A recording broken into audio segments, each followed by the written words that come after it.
Okay, so this one's interesting. Someone wants a deep dive into Wilo. Wilo. Not exactly a household name, right? Not unless you're really into pumps, I guess. Right.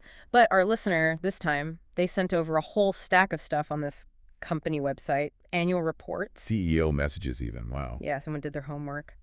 So, Wilo. It's more than just pumps, it seems. A lot of talk about water and sustainability. Yeah, and that's what's interesting here. You don't see this every day. What's that? A company trying to really own this whole sustainability thing. Like, it's not just a side project for them. It's like they're going all in on it. Their whole business strategy seems to revolve around this idea of new perspectives. Yeah, I noticed that pioneering for you tagline everywhere on their site. A little on the nose, maybe, Maybe. but ambitious. You got to give them that. For sure. So, for those of us who aren't plumbing enthusiasts, give us the rundown. Who is Wilo? So they're a global company, headquartered in Germany. And yeah, they're big on pumps, obviously. That's their bread and butter. But they're really pushing this idea of being pioneers, especially when it comes to water solutions. Okay, so more than just making pumps, they're trying to solve the world's water problems. In a nutshell, yeah. They're framing water scarcity as the defining challenge of our time, and they want to be the ones to solve it. Which, let's be real, how many people do you know actually lie awake at night worrying about water? Most of us, we turn on the tap and it's just there. Right. It's easy to take it for granted. Exactly. But Wilo, they're really trying to make us think about it, aren't they? They're highlighting how climate change and urbanization, all that, it's putting a huge strain on our water resources. They're talking about a future where water isn't something we can afford to take for granted. So they're not just selling pumps, they're selling a vision of the future. Yeah, a future where water isn't a crisis. Interesting. Okay, so how do they plan to pull this off? You mentioned some CEO stories earlier. Not something you see every day. I know, right? What's the deal with those? Well, it seems like Wilo's CEO, he really wants to drive the conversation around these issues. So he's putting out these, well, I guess you could call them thought pieces on things like water management, sustainability, that kind of thing. And some of these titles, they're pretty out there.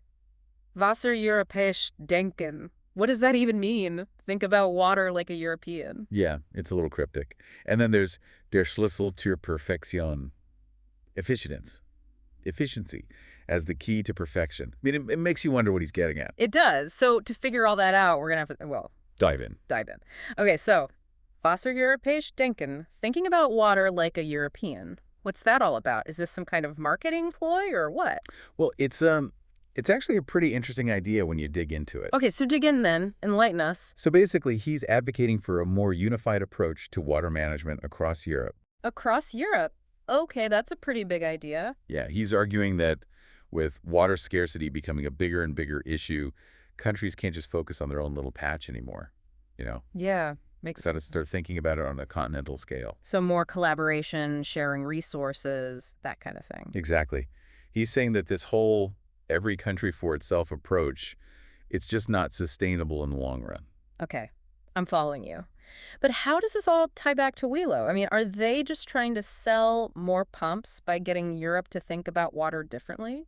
It's it's definitely strategic, Right. right? Like by advocating for this kind of unified approach, Right. they're positioning themselves as thought leaders. Okay, I see. Like they're the ones driving the conversation. And if Europe does decide to go down this road, to think about water management this way, well, who do you think they're going to turn to for solutions? Wilo, the masterminds behind Think About Water Like a European. I get it. Smart. Okay, so that's the European water strategy. What about this efficiency is the key to perfection thing? Is that just like a fancy way of saying their pumps are really good? Well, there's definitely some marketing spin in there, but it's more than that too. Go on. So they're really pushing this idea of creating the perfect pump system. The perfect pump system. Yeah, and by perfect, they mean like hyper efficient, perfectly tailored to the specific needs of a building or whatever project it's being used for. Ah, so it's like customization is key. Yeah, exactly. They're not just selling a pump, they're selling a solution that's fine-tuned to minimize waste, use every drop of water as effectively as possible. They're going for that gold standard status, not just for performance, but for sustainability as well. Interesting. So every drop counts. They're optimizing for what? Like water conservation on a micro level? Exactly. And this all ties back to their focus on smart urban areas, which we talked about earlier. Right, right. So we're talking about Like smart pumps that can talk to each other, make adjustments based on demand. Exactly. AI, predictive analytics, all that good stuff. They're utilizing some pretty cutting-edge technology to create these, well, intelligent systems, I guess you could call it. Intelligent pump systems. It sounds like we're living in the future already. But it's one thing to have all this fancy tech, it's another to actually get people to use it, right? Absolutely. Convincing cities and companies to actually adopt these solutions, that's the real challenge. Which is where those interesting partnerships come in, I guess. Like, what was it, a global water solutions company partnering with a soccer team? Seemed like a weird fit at first. It does, doesn't it? But it's actually quite clever when you think about it. How so? Think about it. It's not just about slapping their logo on a jersey. It's about showcasing their technology in a really visible way. Yeah. So they partnered with Borussia Dortmund, big soccer team, huge stadium, and they implemented all these sustainable water solutions. Like what? What did they actually do? They installed a rainwater harvesting system, for one, Okay. and they're using their smart irrigation tech to minimize water usage on the field. So they're turning the stadium into a giant real-world demo of their capabilities. Yeah. Got it. And then there's this whole Wilo World thing. Yeah, the Wilo World. Is that exactly? It sounds kind of like Willy Wonka, but for water pumps. Uh-huh, right. There are no chocolate rivers, unfortunately. But it is pretty cool. Basically, it's a giant showroom and testing ground for all their latest and greatest tech. So they're putting their money where their mouth is, not just talking about sustainability, but actually building it, letting people experience it firsthand. Exactly. And it's not just for, like, potential clients or investors or whatever. They even have school groups come through. They want to get everyone excited about water solutions. Smart. Okay, so Wilo is clearly taking this whole sustainability thing seriously. Yeah. But even with all this, it's still just one company, right?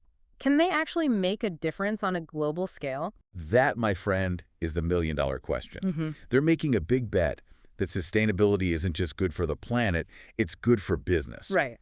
But to really pull it off, they're going to need others to buy into their vision. And that's... The real challenge. So they're really going all in on this, putting their money where their mouth is, big R&D investments, these high-profile partnerships, even building a whole Wilo World experience. It's a bold strategy, gotta give them that. But is it enough? Can one company, even a company as ambitious as Wilo, really change the way we think about something as, well, as essential as water?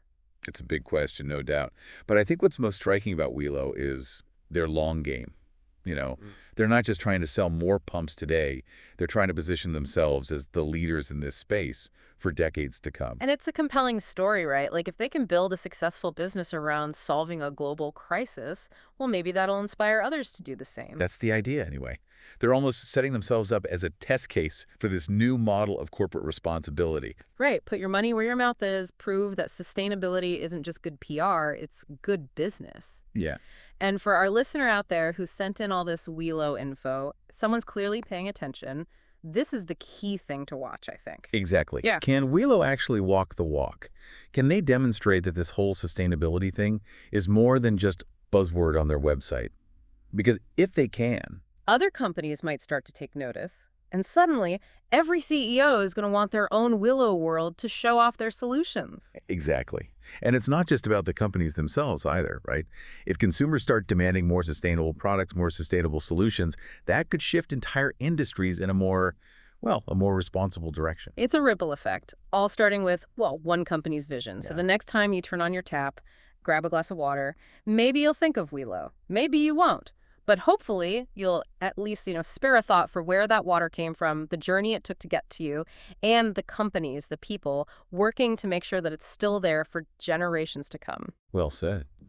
And who knows, maybe this pioneering for you thing, maybe it's not so far-fetched after all. Maybe it's the future. All right, folks, that's it for another deep dive. A little food for thought as you go about your day. Until next time, stay curious.